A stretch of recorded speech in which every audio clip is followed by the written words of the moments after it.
Ito nga pala si Bossing, mahaba yung buhok ni Bossing pero pinagupitan niya sa gilid lang.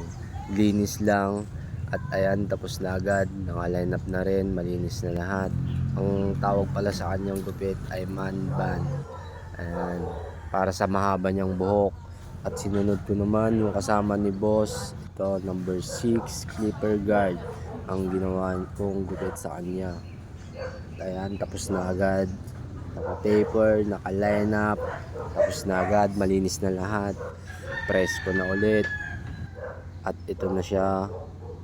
At sinunod ko naman si Carl Renzo at ang kanyang gupit naman ay mid taper. Yung before ni Bossing, ginawa ko sa kanya, tinaper ko na, naka-line up na rin. Ayan, mid taper ang kanyang gupit na naka-blowout. Ayan, slick back yan mga boss. Napakaangas niyan, napakalinis. Papauli ka pa ba boss? Pagupit ka na rin. At ito naman si Bossing, number 16 clipper guard ang ginawa kong gupit sa kanya. Yan yung before ni Bossing. Yan, kinalbo ko na. Pero hindi kalbo yan mga boss, napakaangas din yan, number 16 clipper guard. Ayan, tapos na agad, malinis at press ko na ulit.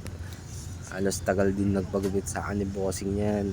Ganyan kahaba ang number 16 clipper guard mga boss. Salamat sa iyo boss. Ingat. Press ko na ulit yung buhok mo.